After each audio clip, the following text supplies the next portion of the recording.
प्राचीन भारतीय इतिहास और विश्व इतिहास की रूपरेखा। ये बीए प्रथम वर्ष कोटा विश्वविद्यालय के सिलेबस के 2 भाग हैं इतिहास विषय में।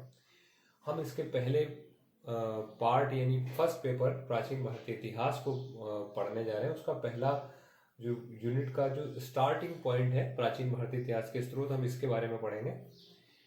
तो देखिए, प्राचीन भारतीय इतिहास के स्रोत पढ़ना इसलिए जरूरी है कि इसी से हम जान सकेंगे कि हम हिस्ट्री को कैसे जानते हैं। अब हिस्ट्री को जानने के लिए हमारे पास जो प्राचीन भारतीय इतिहास है उसको जानने के लिए हमारे पास सोर्सेज हैं, यानी कुछ स्रोत हैं, और हमें इन्हीं पे निर्भर रहना पड़ता है। क्योंकि अगर हम ये कोशिश करें कि भाई हम फ्रेश चीज़ों के बारे में जाने, हम बिल्कुल ऑथेंटिक जानकारियाँ लें, तो उसके लिए हमें बहुत सारा फिल्टरेशन करना पड़ता है। वो फिल्टरेशन इसलिए ज़रूरी क्योंकि उस काल का कोई भी व्यक्ति हमें जिंदा नहीं मिलता। तो जो पुराने लोग लिख के चले गए, जो चीज़ें हमें मिली जिनसे हम इतिहास को जान सकते हैं, उसी इतिहास के बारे में हम आपको बताएंगे कि सोर्सेज क्या क्या हो सकते हैं। तो देखिए, सोर्सेज में होंगे 3 तरह के सोर्सेज हमारे पास होते हैं: पुरातात्विक, साहित्यिक और विदेशी यात्रियों के विवरण। लेकिन हम आपको प्राचीन भारतीय इतिहास के स्रोत पढ़ा है, उसके पहले हम आपको एक चीज और बता देंगे। इतिहास को 3 भागों में बांटा गया है। ये 3 भाग हैं: प्राक ऐतिहासिक, आद्य ऐतिहासिक और ऐतिहासिक। इन 3 भागों में इतिहास को बांटा गया है। प्राक ऐतिहासिक वो इतिहास है जिसमें हमें चाहे लेखन मिले, माफ कीजिए, जिसमें हमको लेखन नहीं मिलता, जिसमें हमको वस्तुएं मिलती हैं जो जिन्हें देखकर, जिनकी कालक्रम को कार्बन 14 पद्धति से हम डिफाइन करके ये जान सकते हैं कि ये किस काल का सामग्री है और ये किस काल में जो सामग्री मिली है, ये नवपाषाण काल है, मध्य पाषाण काल है या पूरा पाषाण काल है। ये हमको उससे सामग्री देख के पता पड़ती है। जिसके बारे में कोई लिखित साक्ष्य नहीं है उसको हम प्राक ऐतिहासिक कहते हैं। आद्य ऐतिहासिक उसे कहते हैं जिसमें हमें लिखा हुआ तो मिलता है लेकिन हम उसको समझने में अक्षम हैं।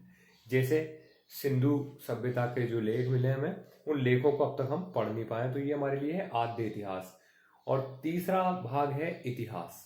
इतिहास के अंतर्गत ये सब चीजें आती हैं जिनमें हमें लिखा हुआ भी मिलता है, जो हमें समझ में भी आता है, और उसका कालक्रम भी हम निर्धारित आसानी से कर सकते हैं।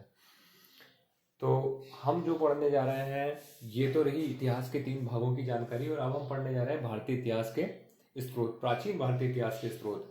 क्योंकि मध्यकाल में आते आते बहुत सारे साहित्य हमें भारत का मिलने लगा, बहुत सारे विदेशी भारत में थे जिन्होंने लिखा। हम देखते हैं कि तुर्क हैं, अरबी हैं, ये इस तरह की जो मंगोल भी भारत में आए, तो बहुत सारे लोगों ने बहुत कुछ लिखा। उसको हम आपस में टेली करके जान सकते हैं कि कौन सी घटना सच है और कौन सी घटना असत्य है।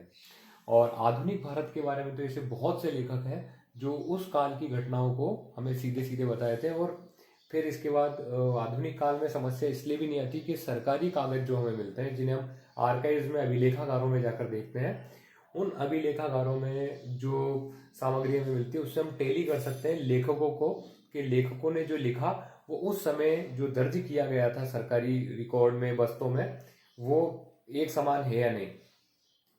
क्योंकि कई बार क्या होता है कि जब लेखक लिखता है तो उसकी खुद की भावनाएं भी उसमें शामिल होती हैं। तो जब उस आदमी की खुद की भावनाएं उसमें शामिल होती हैं तो इतिहास वास्तविकता से थोड़ा परे चला जाता है। उसमें वो सच्चाई नहीं आती है जिस सच्चाई को हम देखना चाहते हैं, जिस सच्चाई को हम पढ़ना चाहते हैं।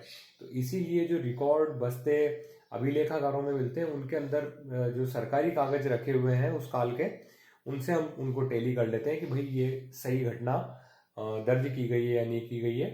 तो चलिए, हम इन सब चीज़ों को इतिहास के उन भागों में पढ़ेंगे। जब हम लगातार क्लासेज में चलते रहेंगे तो हम इन सारी की सारी घटनाओं को पढ़ते चले जाएंगे और आपको जानकारी हो जाएगी कि हम कैसे इतिहास को जानते हैं और किन किन घटनाओं पे क्या क्या प्रभाव पड़ता है।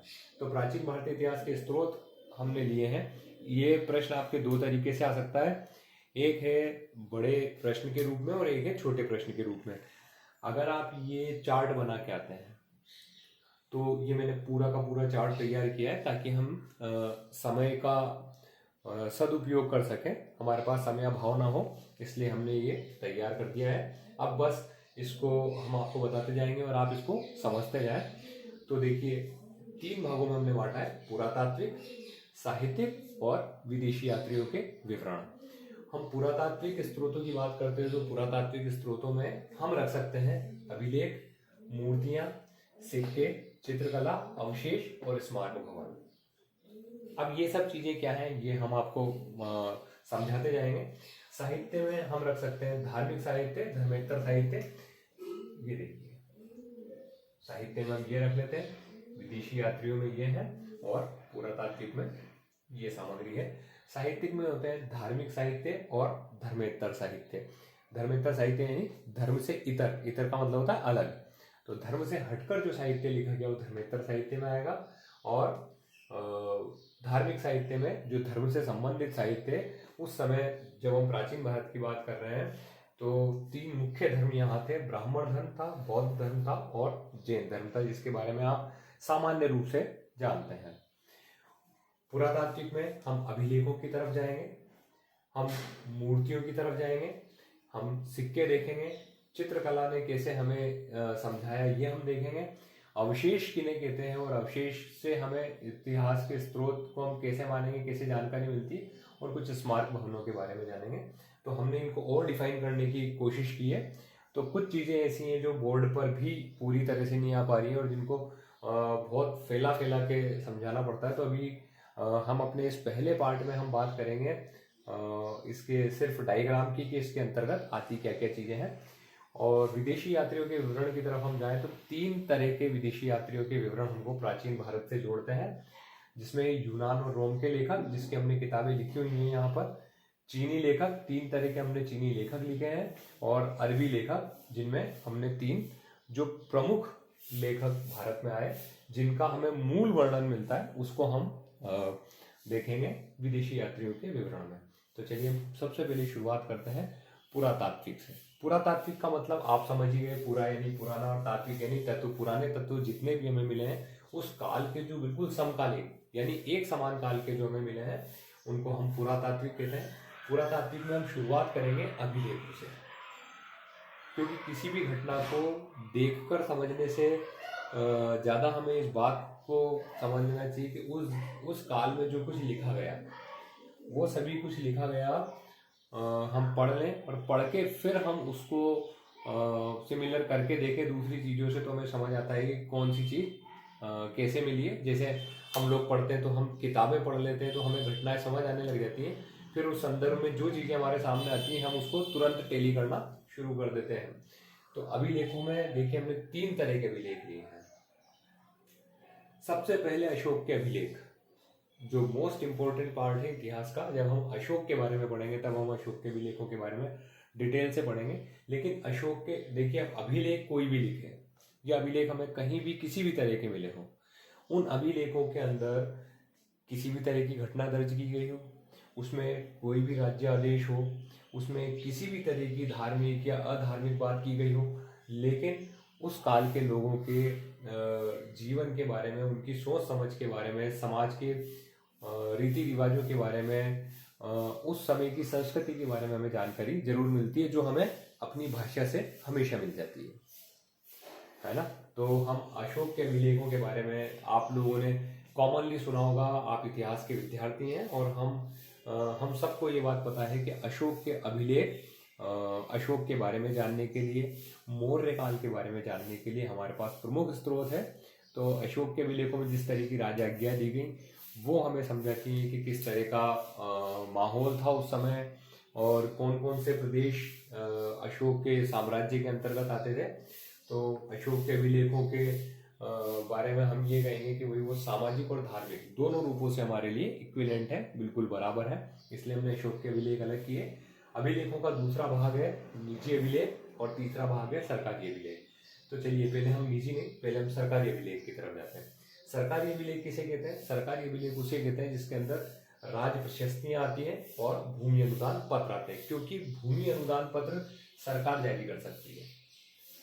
हालांकि सामंत भी कुछ भूमियां दान में देते थे, लेकिन राजा की पूरी भूमि मानी जाती थी। उस भूमि को राजा सामंत को देता था और सामंत उसे अपनी इच्छा से किसी को दान कर सकता था, किसी को इनाम में दे सकता था, किसी को दान कर सकता था, और दान में देने का, इनाम में करने का एक वो उसको एक पत्र देता था, जिसको हम कह सकते हैं ताम्र पत्र भी कह सकते हैं। वो तांबे पे खोदे जाते थे। तांबे पे इसलिए कि पत्थर का शरण हो सकता है, तांबे का आसानी से शरण नहीं होता, तो वो ताम्र पत्र पे दे दिया जाता था। और राज प्रशस्ति तो हमें याद है, समुद्रगुप्त की प्रयाग प्रशस्ति हमें याद है।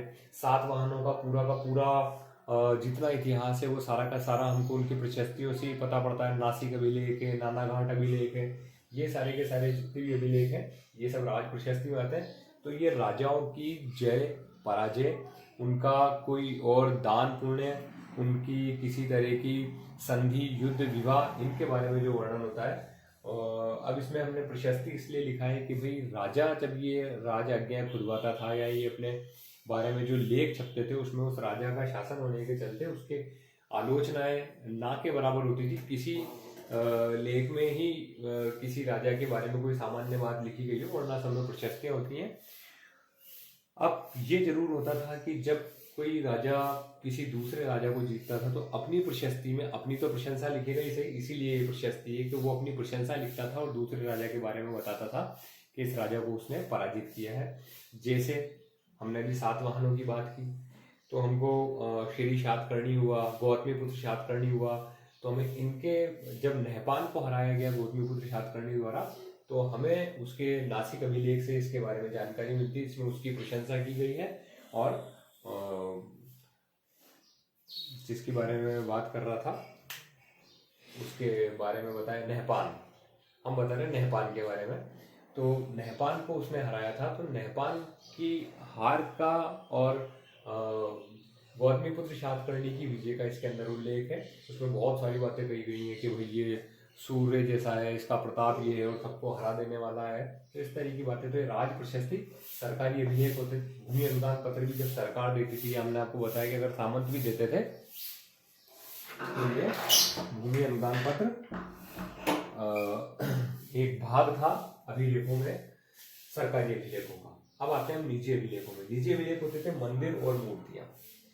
मूर्तियों के ऊपर लिखे हुए या मंदिरों के ऊपर लिखे हुए अभिलेखों को हम निजी अभिलेख कहते हैं। और निजी हम इसलिए कहते हैं कि मंदिरों के लिए बहुत से लोग दान देते थे, तो वो जरूरी नहीं कि वो सरकार ही उसको दान में दे मंदिरों को।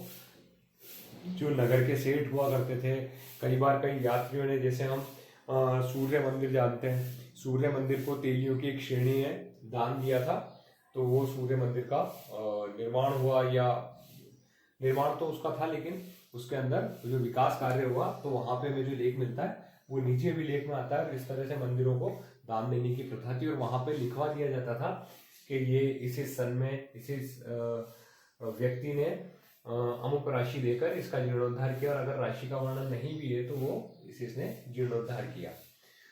तो मंदिर निजी अभिलेखों में आते हैं। मूर्तियां, कई मूर्तियों के ऊपर लेख हमें मिलते हैं जो हमें बताती हैं कि यहाँ के इस रहवासी ने इन मूर्तियों को दिया या इसका निर्माण करवाया, तो ये सब निजी अभिलेख में आते हैं, मंदिर और मूर्तियां। अब हम बात करते हैं पुरातात्विक अभिलेखों में। अभिलेख लिखे होते थे मूर्ति और मंदिरों के ऊपर। अब हम बात करते हैं मूर्तियों की। पुरातात्विक स्रोतों में मूर्तियां इसलिए महत्वपूर्ण है कि मूर्तियों की संरचना देखकर भी हम जानते हैं कि इतिहास के उस काल में लोगों का समाज कैसा था, वो सोचते कैसे थे। जैसे हम सिंधु घाटी सभ्यता की तरफ चले तो हमें योगी की मूर्ति मिली है, जैसे हमें एक वो काशी की नर्तकी की मूर्ति मिली है, यानी हम उनके आमोद प्रमोद के बारे में जान सकते हैं। उनके धर्म के बारे में हमें स्पष्ट जानकारी नहीं है, लेकिन वो योगी की मूर्ति मिली है, पशुपतिनाथ की मूर्ति मिली है। तो हमें इससे ये बात समझ आती है कि भाई वो किन किन पशुओं का वहाँ महत्व था। इस तरह से जो मूर्तियाँ हैं वो मूर्तियाँ हमको उस समाज के बारे में बताती हैं, वहाँ के धर्म के बारे में समझाती हैं, और हमें ये भी बताती हैं कि ये किस काल में किस किस तरह से डेवलपमेंट होता रहा। तो ये मूर्तियाँ पुरातात्विक स्रोतों में मूर्तियाँ महत्वपूर्ण है। सिक्के, हड़प्पा सभ्यता में मिलने वाले सिक्के हमें कई चीज़ें बताते हैं। जैसे कि अगर हम हड़प्पा से बात करें और गुप्त काल तक आ जाएं तो सिक्के हमारे लिए महत्वपूर्ण जरिया है इतिहास को जानने का। भारत के सिक्के विदेशों में और विदेशी सिक्के भारत में, ये इस बात को इंगित करते हैं कि हमारा व्यापार यानी आर्थिक दृष्टि को समझाने के लिए सिक्के सबसे ज़्यादा महत्वपूर्ण है। जब हम इतिहास को किसी काल को आर्थिक रूप से जानने की कोशिश करते हैं तो सिक्कों का महत्व ज़्यादा बढ़ जाता है। सिक्के जब विदेशों में मिले और विदेशी सिक्के जब भारत में मिले तो हमें ये समझ आया किन किन देशों से हमारे व्यापारिक संबंध थे और किन किन वस्तुओं का हम आयात या निर्यात करते रहे होंगे। क्योंकि ऐसे सिक्कों के ऊपर भले मार्क हमें मिले नहीं मिले, लेकिन हमें ये पता पड़ता है कि इस देश में इस काल में ये चीज़ें प्रमुख थी तो वो भारत में लाई जाती होंगी और भारत से जो भारत में कुछ प्रमुख चीज़ें होंगी वहाँ की आवश्यकता के अनुसार वो दी जाती होंगी। सिक्कों की शुरुआत होती है आहत सिक्कों से, नहीं पंचमार्क सिक्कों से। इनके ऊपर कुछ, इनको पंचमार्क कहते हैं।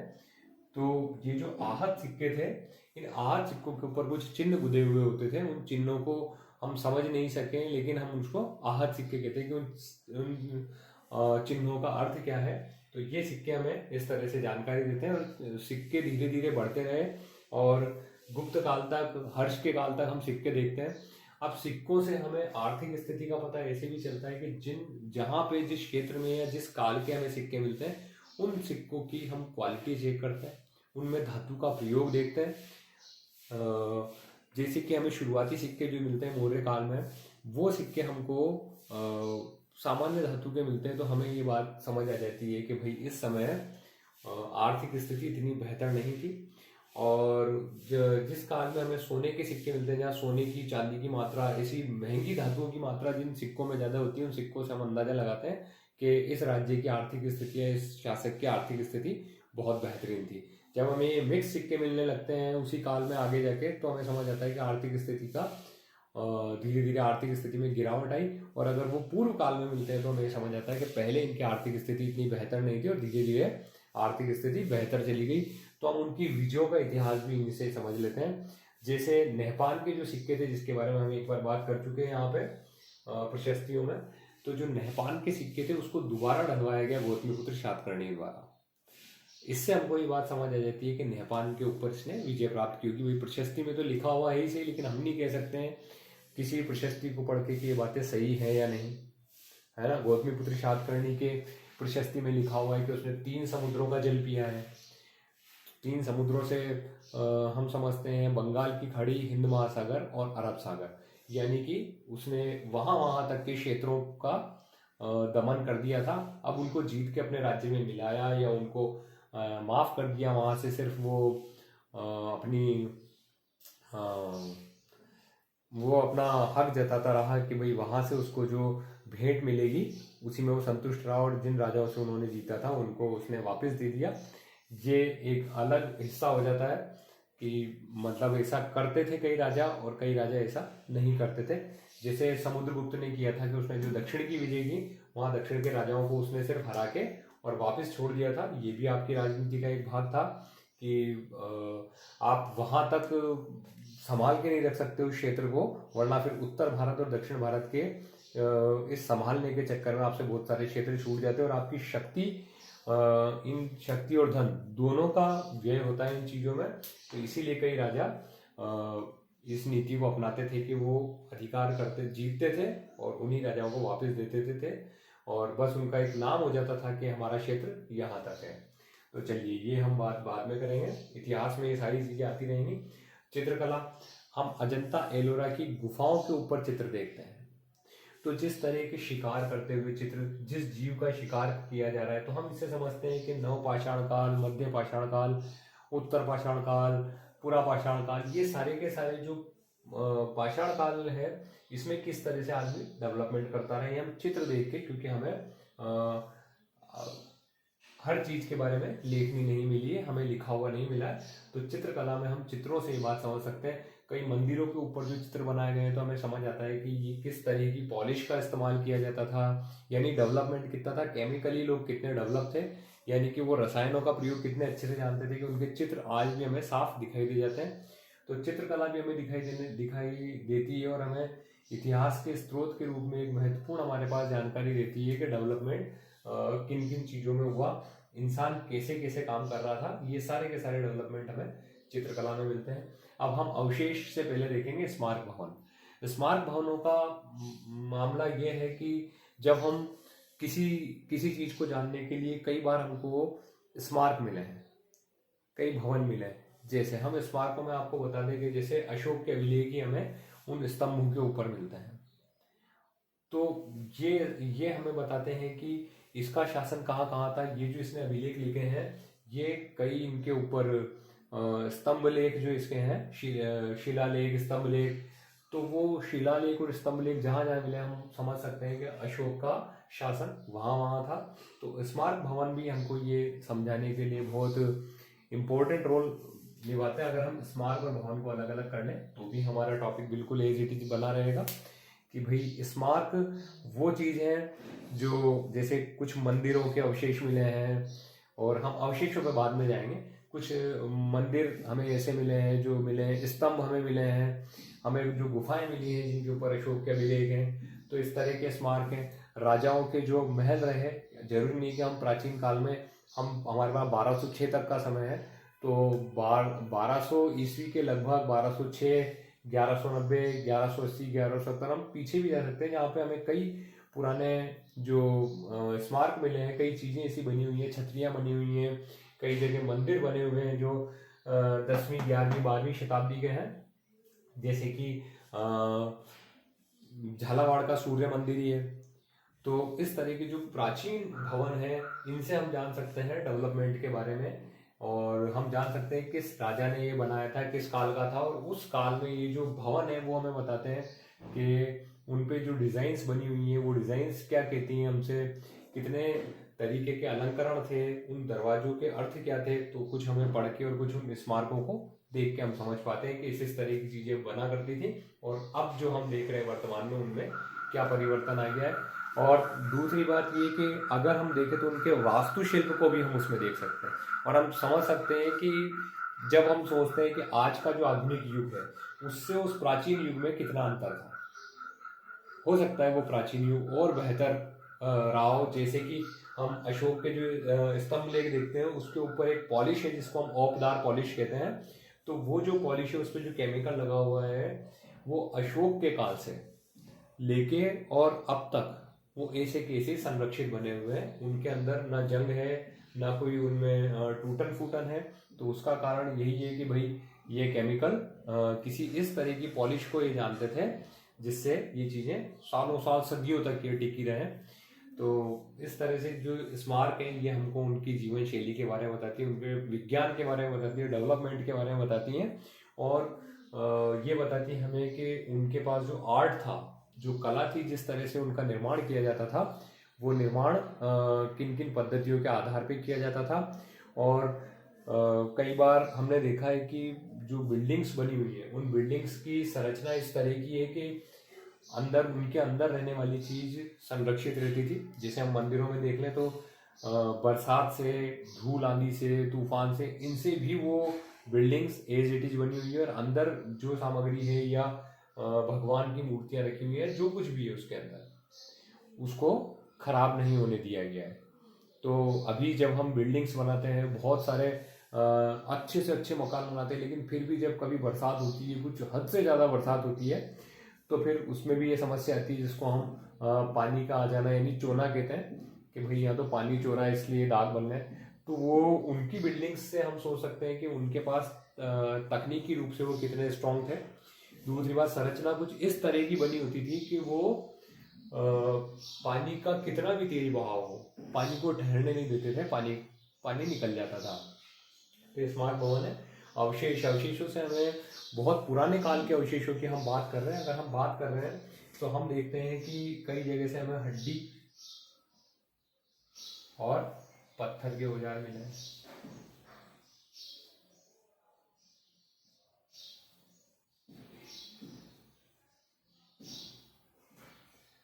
यहां से लेके और हम जाते हैं लोहे के औजारों तक।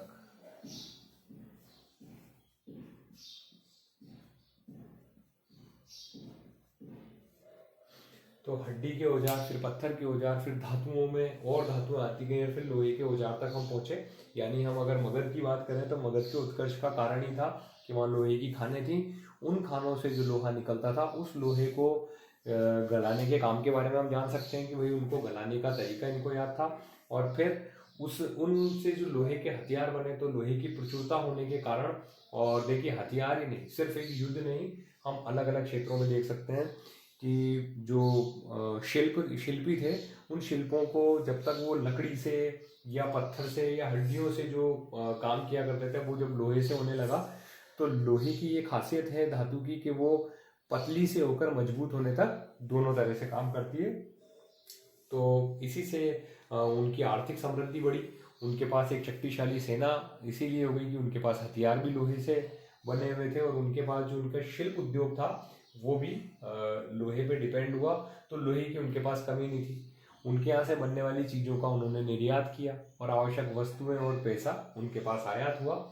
तो इस तरह से जो ये अवशेष है, ये अवशेष हमें बताते हैं कि हम किस काल में बढ़ते जा रहे हैं, डेवलपमेंट आदमी का कैसे हुआ। और हम बात करें, देखिए मिट्टी के बर्तन, तो अवशेषों में हमें मिट्टी के बर्तनों के जो अवशेष मिले हैं, उसमें भी हमें जो साधारण मिट्टी के बर्तन मिले हैं, यानी कि धूसर मृदभांड मिले हैं। और फिर इसके बाद हमें चमकीले मृदभांड मिल जाते हैं। फिर हमें वो डिजाइनर मृदभांड मिलने लग जाते हैं। तो मृदभांड का मतलब होता है मिट्टी के बर्तन। तो हमें ये समझ आने लग जाता है कि भाई ये पुरापाषाण काल के, मध्य पाषाण काल के, और ये नवपाषाण काल के। फिर जिन जिन स्थानों से मिलता है हमको पता पड़ने लग जाता है कि भाई इन स्थानों पर कौन सा काल था, और कहाँ कहाँ पे मानव का आगमन हुआ, कहाँ कहाँ मानव आगे बढ़ा। ईसा से 10 लाख वर्ष पूर्व मानव की भारत में उत्पत्ति हो चुकी थी। तो ये सब चीजें हमें प्राप्त अवशेषों से प्राप्त होती हैं। तो पुरातात्विक में हमने अभिलेख, मूर्तियां, सिक्के, चित्रकला, अवशेष, स्मारक भवन के बारे में जाना। अब हम देखते हैं साहित्यिक के बारे में। साहित्यिक का काल वो है जिसमें हमें साहित्य लिखा हुआ मिलता है। तो 3 तरह का साहित्य हमने लिया है, क्योंकि उस समय मुख्य 3 धर्म थे, ब्राह्मण, बौद्ध और जैन। अब हम ब्राह्मण धर्म ग्रंथों की बात करें, तो ब्राह्मण धर्म ग्रंथ से हमारा तात्पर्य, आप वर्ण से मत लीजिएगा कि हम वर्णों के बारे में बात करेंगे, ब्राह्मण, क्षत्रिय, वैश्य और शूद्र, ये सारे के सारे जो साहित्य था वो सारा का सारा हमने ब्राह्मण साहित्य में इसलिए माना है कि तब सिर्फ हम एक धर्म की बात करें, जिसे हम हिंदू धर्म कहें। ये कॉमन धर्म था जो जिसके अधिकतर लोग जिसके अनुयायी थे। और अब हम इसे और भी डिफाइन कर सकते हैं कि भाई हम इसे हिंदू धर्म नहीं कहें, हम इसे दूसरी भाषा में कहें, इसे सनातन धर्म कहते हैं आजकल। अब सनातन धर्म कहा जा रहा है, या इसे वैदिक धर्म कहना ज़्यादा उपयुक्त होगा, ज़्यादा तर्कसंगत होगा कि हम इसे वैदिक धर्म कहें। क्योंकि वेदों के अंदर जो जो कहा गया, जो जो रचा गया, जिस जिस तरह की धार्मिक रीतियां बताई गई, उसी तरह से इस वर्ग के लोग, इस समय के लोग काम कर रहे थे। उसके बाद बौद्ध धर्म आता है, उसके बाद जैन धर्म आता है। जब हम बौद्ध धर्म और जैन धर्म पढ़ेंगे अपने एक चैप्टर में, तब फिर हम बौद्धों के बारे में भी डिफाइन करेंगे कि इस काल में कौन कौन आया, क्या क्या हुआ। लेकिन अभी हम सोर्सेज, इनसे हमें कैसे जानकारी मिलती है इतिहास की। और ये बहुत कठिन बात नहीं, बहुत आसान सी बात है। हम इसको सिर्फ नाम देखकर हम समझ सकते हैं कि इनके अंदर जानकारी थी। उस समय के धार्मिक भावनाओं की, धार्मिक बातों की, धार्मिक जानकारियां तो हमें मिलती हैं, लेकिन समाज को किस तरह से डिफाइन किया जा रहा है ये भी हमें इनके अंदर मिल जाता है। तो हम ब्राह्मणों में देखें, वेद, 4 वेदों के बारे में आप अच्छे से जानते हैं, है ना। तो हम उनको बार बार रिपीट नहीं करेंगे, वरना क्लास का टाइम इसी तरह से चलता रहेगा। और क्लास अगर हम 2 घंटे भी करेंगे तो 2 घंटे भी क्लास में शायद कम पड़ सकते हैं। तो वेद हैं, वेदों को समझाने के लिए ब्राह्मण हैं, उनकी दार्शनिक व्याख्या के लिए ब्राह्मण लिखे जाते थे। तो हम ये भी तब पढ़ेंगे जब हम वेदों के बारे में पढ़ रहे होंगे, जब हम ये धार्मिक साहित्य के बारे में पढ़ रहे होंगे, तब हम इनको पढ़ेंगे। तो वेद उस समय की जो समाज की जानकारी है उसको बताता है। जैसे हम अथर्ववेद में देखते हैं कि जादू टोने के बारे में, उपचार के बारे में बताया जाने लगा। तो किन किन पद्धतियों से उपचार होता था, और ये जो उपचार है ये किस लेवल पे आ गया था, किन किन बीमारियों का उपचार किया जाता था, किन बीमारियों का वर्णन उसमें किया जा रहा है, ये सारा का सारा अथर्ववेद में हमें मिल जाता है। जादू टोना यानी अंधविश्वास की शुरुआत भी हमें मिल जाती है, और संगीत के बारे में हमें जानकारी मिल जाती है। यानी कि देखिए, विकास के बारे में हम बात करें, पहले हम वेदों के बारे में बात करें, तो हम उसका एक हिस्सा में निकालता हूँ ताकि आपको बात आसानी से समझ में आ जाए। विकास वहीं होगा जहां पर शांति काल होगा। तो शांति काल के समय में ही विकास होता है। तो हमारे पास सामवेद है। कहा जाता है कि ये संगीत का पहला, या इसको हम कहेंगे प्रारंभिक ग्रंथ यही है।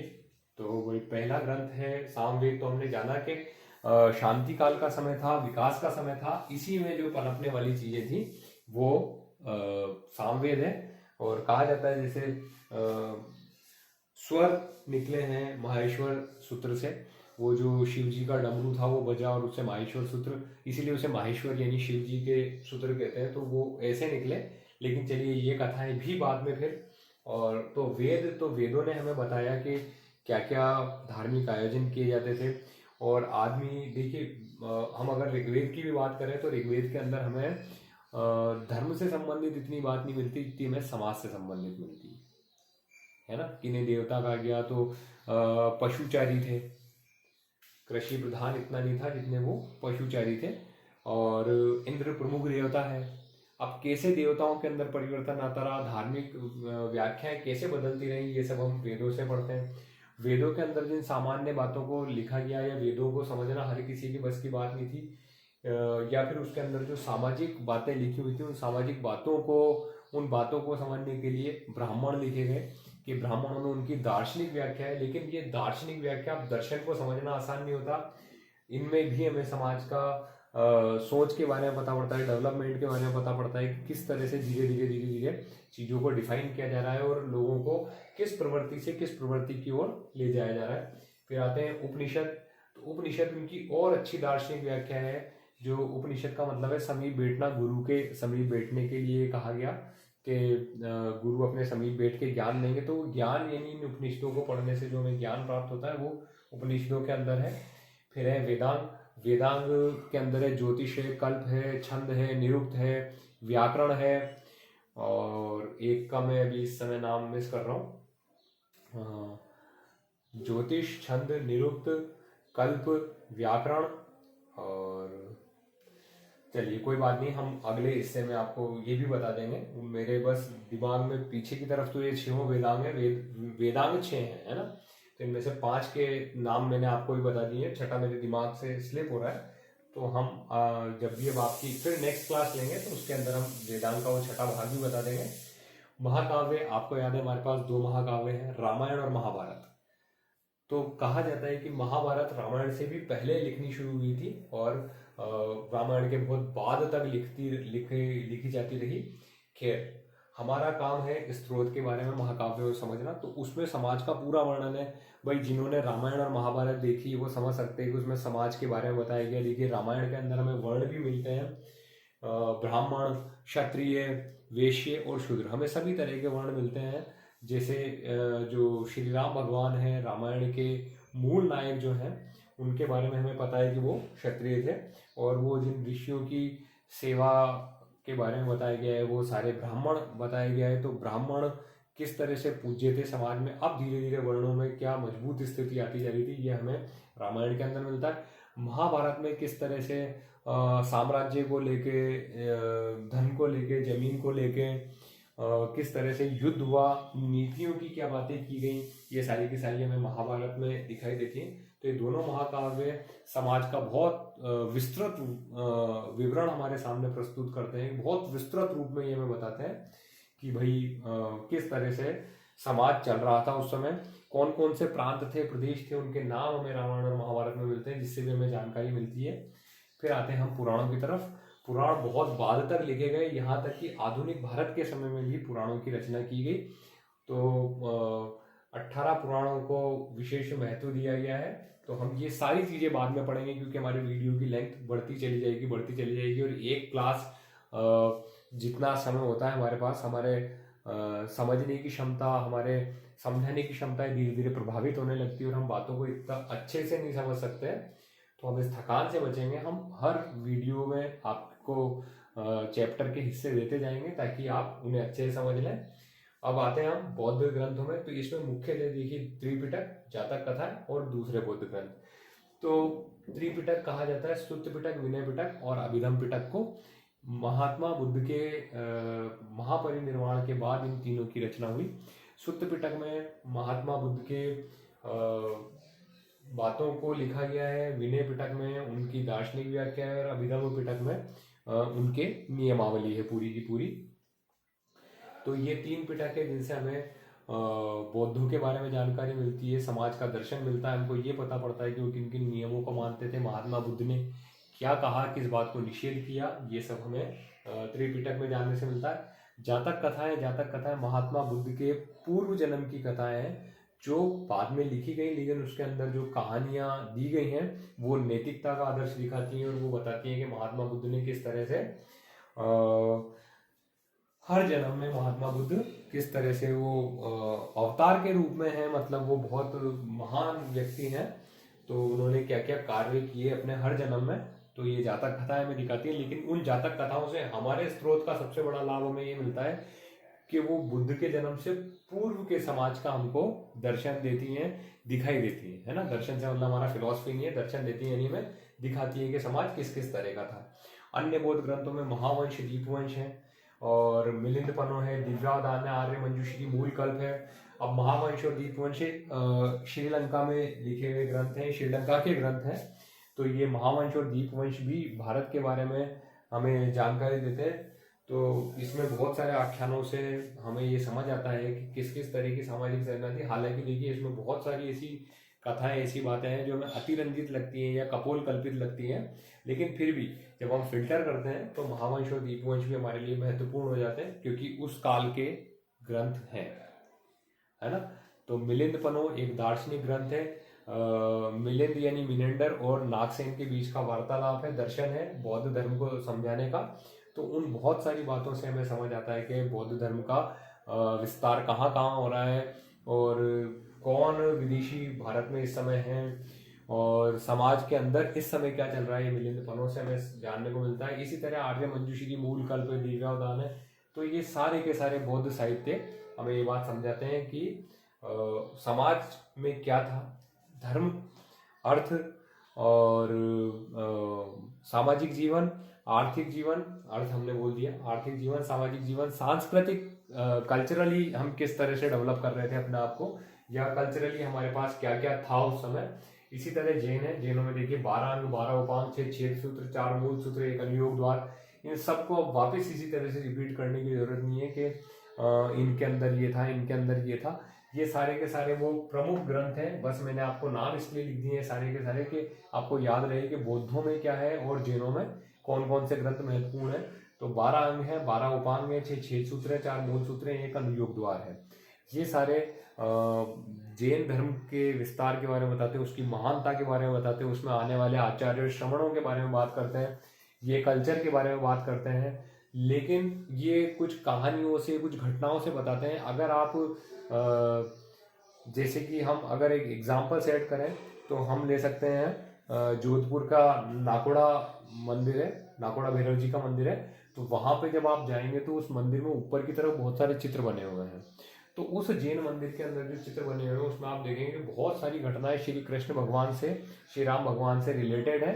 तो किस तरह से धर्म एक दूसरे में गुथे हुए थे और किस तरह से उन्होंने एक दूसरे की व्याख्या की कि किस धर्म में क्या क्या घटनाएं घटी, तो वो आपस में एक जैसी थी। तो हम उनसे भी समझ सकते हैं। अब हम धर्मेतर साहित्य की तरफ अगर जाएं तो धर्मेतर साहित्य कहते हैं धर्म से अलग साहित्य। इंपॉर्टेंट नाम मैं लेना चाहूंगा कौटिल्य का अर्थशास्त्र। कौटिल्य के अर्थशास्त्र में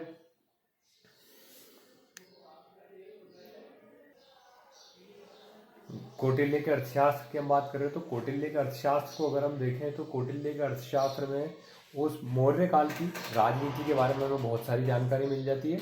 हमें समझ आता है कि राजा के क्या कर्तव्य थे, किस तरह रहा करता था, यानी उनकी सोच किस तरह की थी। ऐसे ही हम अगर देखें तो विशाख दत्त की मुद्रा राक्षस है, सोमदेव की कथा सरित सागर है, क्षेमेंद्र की वृहत कथा मंजरी है। ये भी मौर्य काल की घटनाओं के ऊपर बहुत सा प्रकाश डालते हैं और मौर्यों के शासन के आदर्श और पद्धति का पता हमें अर्थशास्त्र से पड़ता ही है। और बहुत बहुत सारे ऐसे कामंदक का नीति सार है, ये 400 से 600 ईसा पूर्व के बीच का ग्रंथ है। तो ये गुप्त काल के राज्य तंत्र पे बहुत सारा प्रकाश डालता है। कामंदक की विचारधारा कौटिल्य के अलावा महाभारत और स्मृतियों की परंपरा का प्रभाव इसके ऊपर हमें दिखाई देता है। और सोमदेव सूरी का नीति वाक्यामृतम 10वीं शताब्दी के अंत का ये ग्रंथ है। और हमें ये समझ आता है कि किन किन चीज़ों को नैतिक आदर्शों के रूप में लिया गया। और ये भी अर्थशास्त्र की कोटि का ही ग्रंथ है। अगर हम इसे ध्यान से देखें तो ये छोटा है, लेकिन इसकी रचना शैली ज़्यादा आकर्षक है, हमें ये ज़्यादा पसंद आता है। पतंजलि के महाभाष्य, कालिदास का मालविकाग्निमित्र है, और रघुवंश है, सोमदेव की कथा सहित सागर के जैसे क्षेमेंद्र की बृहद कथा मंजरी है जो राजा विक्रमादित्य की परंपराओं को बताया। तो हमें राजाओं के नाम और इनकी जानकारी के बारे में बहुत सारा वर्णन ये धर्मेंद्र साहित्य के अंतर्गत मिलता है।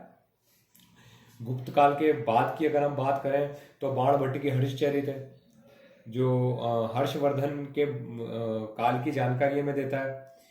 तो इस तरह से अब अगर हम दक्षिण भारत हमारे पास छूट रहा है, अभी दक्षिण भारत की अगर हम बात करें तो संगम साहित्य के बारे में कहा जाता है कि इसकी रचना ईसा की शुरुआती 2 शताब्दियों में हुई। इसमें तमिल साहित्य है, ये तमिल साहित्य और तमिल भाषा में लिखा है, और लेकिन हमें दक्षिण की जानकारी इससे अच्छे से मिल जाती है। तो दक्षिण भारत के जो राजकवि थे उन्होंने अपने संरक्षकों की उपलब्धियों का वर्णन किया है। और एक ग्रंथ है नंदी कलम्बकम, इसमें पल्लव राजा नंदी वर्मा तृतीय की उपलब्धियों का वर्णन है। और कलिंग तु पर्णी में चोल राजा कुलोतुंग प्रथम पर कलिंग पर आक्रमण करने का वर्णन है। तो इस तरह से दक्षिण की जानकारी हमें संगम साहित्य से मिल जाती है। और अब हम अगर बात करें विदेशी यात्रियों के विवरण की, तो देखिए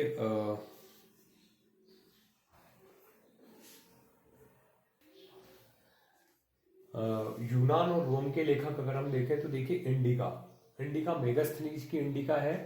तो मेगास्थनीज चंद्रगुप्त मौर्य के समय में भारत में आया, और कुछ घटनाएं वो कौटिल्य के अर्थशास्त्र से अलग बताता है और कुछ घटनाएं सिमिलर है। और ये यहाँ के मौर्यों की राजधानी मगध का वर्णन करता है। तो वो उसकी भव्यता का वर्णन करता है, वो राजा किस तरह से काम करता था ये हमें पता पड़ता है। हालांकि इंडिका में उसके वास्तविक स्वरूप में उपलब्ध नहीं है, लेकिन उसके बाद के आने वाले जो परवर्ती लेखक हैं उन परवर्ती लेखकों ने इंडिका के बहुत सारे भाग को अपने ग्रंथों में लिखा, और इसी से हमें पता पड़ता है कि इंडिका के अंतर्गत क्या क्या लिखा हुआ है। तो ये हमारे लिए एक जानकारी का प्रमुख स्रोत है, और हमें यही पता पड़ता है कि विदेशी यात्री भारत में आते रहे, मतलब भारत से उनके राजनीतिक और आर्थिक और सामाजिक संबंध बने रहे और वो भारत में आते रहे। इसी तरह से हम देखते हैं हिस्टोरी का, इतिहास के पिता हेरोडोटस की लिखी हिस्टोरिका में भारत के बारे में भी लिखा हुआ है।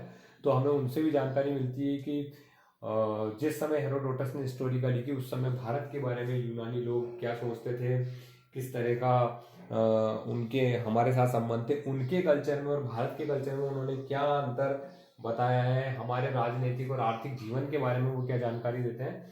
तो ये हमें यूनान और रोम के लेखक, चीनी लेखक, अरबी लेखकों के उनसे पता पड़ता है। ये नाम मैंने सारे इसलिए लिख दिए कि आपको ये पता रहे कि यूनान और रोम के लेखकों की प्रमुख किताबें कौन सी हैं, चीनी लेखक कौन कौन आए, अरबी लेखक कौन कौन है।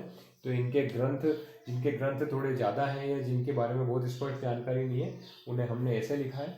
पेरिप्लस ऑफ द इरीथ्रियन सी, ये एक अज्ञात सैनिक की रचना बताई जाती है। तो ये नहीं पता कि किस लेखक ने ये लिखी थी, लेकिन इसने भारत का भ्रमण करके यहाँ के जो समुद्र तटीय भाग थे उनका भ्रमण करके उसके बारे में जानकारी लिखी। ये बड़ी ऑथेंटिक सी बुक बताई जाती है कि चूंकि ये मैंने नहीं पढ़ी ना मैंने देखी है, बस इसके बारे में किताबों में पढ़ते हैं तो उससे समझ आता है कि पेरिप्लस ऑफ द इरीथ्रियन सी के में बहुत ही सूक्ष्म और अच्छी जानकारी भारत के समुद्री तटों के बारे में तो खास कर दी गई है, यहाँ के व्यापार के बारे में, यहाँ के रहन सहन के बारे में। और अब कभी कभार सुनने में ऐसा आता है कि पेरिप्लस ऑफ द इरीथ्रियन सी जो एक अज्ञात लेखक की रचना है, आज के जो नए इतिहासकार हैं जो अभी किताबें लिख रहे हैं उनमें से किसी ने इसके लेखक का नाम भी किसी ने लिखा है। तो अब जब भी कभी ऐसी कोई किताब जब मेरे सामने खुद आएगी तब मैं आपको बताऊंगा कि भाई ये नाम दिया गया है और जब तक नहीं है तब तक हम इस बेस के ऊपर टिके हुए हैं कि अभी हमें पेरिप्लस ऑफ द इरीथ्रियन सी के बारे में कोई जानकारी नहीं है। इसके लेखक कौन है? चीनी लेखकों में देख लीजिए आप, फायान, युआनचांग और यीचिंग। तो ये वो चीनी लेखक हैं जिन्होंने भारत में रहकर और भारत के बारे में जाना। फायान हर्ष के काल में भारत आया और उसने हर्ष के राजनीतिक, आर्थिक, सामाजिक काल के बारे में बहुत कुछ लिखा। युआनचांग नालंदा विश्वविद्यालय और विक्रमशिला विश्वविद्यालय गया, उसने वहाँ पे अध्ययन भी किया, भारतीय दर्शन के बारे में उसने लिखा। लेकिन देखिए चीनी लेखकों का सबसे बड़ा मत हमारे पास ये है कि धर्म के संबंध में इन्होंने ज़्यादा लिखा। ये यहाँ बौद्ध धर्म को पढ़ने और समझने आए थे, तो इन्होंने बौद्ध धर्म से संबंधित हमें अधिकतर बातें बताई। लेकिन मैंने आपको शुरुआत में भी कहा, वीडियो की शुरुआत में, कि जब भी हम किसी भी तरह के साहित्य को लिखें, चाहे हम किसी भी तरह की बात करें, या हमारी जो संरचनाएं हैं, जो रचनाएं हैं, जो भी हमारा क्राफ्ट है, उन सब के अंदर तत्कालीन परिस्थितियों की छाप जरूर दिखाई देती है। तो हमें इनके बौद्ध साहित्य में भी ये जो लिखा है इन्होंने, उसमें भी हमें दिखाई देता है कि भारतीय समाज को इन्होंने किस नज़रिए से देखा और उस समय भारतीय समाज में क्या क्या था। अरबी लेखकों में हम देखें, सुलेमान अल मसूदी और अबू रिहान अल बिरूनी, है ना, हम जानते हैं अल बिरूनी के नाम से इनको, तो ये हमारे लिए इम्पोर्टेंट है। और तज़किरात उल हिंद अबू अल बिरूनी की रचना है, तो इसमें उन्होंने भारत के बारे में बहुत स्पेसिफिक जानकारी लिखी। और अल बिरूनी की रचनाओं के बारे में तो हम ये भी कह सकते हैं कि बिना किसी लाग लपेट के, यानी बातों को तोड़ मरोड़ के पेश करने की जगह अल बिरूनी की रचनाओं के अंदर हमें बहुत कुछ ऑथेंटिक जानकारी मिलती है। और किताबें हमारे पास बड़ी अच्छी अच्छी, अब भारत में जो बुक्स हैं, हमारे जो राइटर्स हैं, इनकी जिनकी किताबें पहले इंग्लिश में थी अब वो हिंदी में आ गई हैं, तो हम उनको भी देख सकते हैं। तो प्राचीन भारतीय इतिहास के स्रोत का इतना भाग हमने आज के वीडियो में देखा, और मुझे लगता है ये वीडियो बड़ा लंबा हो गया होगा, लेकिन इसके बाद हम इसको थोड़ा और आगे बढ़ाएंगे, जिसको हम दूसरे भाग में लेके जाएंगे। तो आज के लिए हमारे प्राचीन भारतीय इतिहास के स्रोत का इतना ही भाग। और आपकी जो क्यूरीज हो, आपके जो प्रश्न हो इनके बारे में, वो आप वीडियो के बाद में आप कमेंट्स में दे सकते हैं, आप क्वेश्चंस पूछ सकते हैं, क्योंकि हम लाइव क्लासेस में तो हैं वीडियो के माध्यम से, या ये कहें कि ये हमारी क्लास लाइव नहीं है, ये हमारी रिकॉर्डेड क्लासेस हैं, तो हम लाइव नहीं है, हम आमने सामने बात नहीं कर सकते। मुझे बहुत सारी चीज़ें ये नहीं पता पड़ रही हैं कि भाई आप लोग मुझसे इनके बारे में क्या पूछना चाह रहे हैं, तो आप प्रश्न डाल दें, हम उनके उत्तर आपको वापस से उसमें आंसर कर लेंगे। और वीडियो जब हम अगला बनाएंगे तो हम कोशिश करेंगे कि आपके प्रश्नों के उत्तर हम उसके अंदर डाल दें। तो आज के लिए हमारी क्लास यही समाप्त होती है। अगली क्लास में हम आपसे फिर मिलेंगे, जिसके बारे में आपको जल्दी बता दिया जाएगा।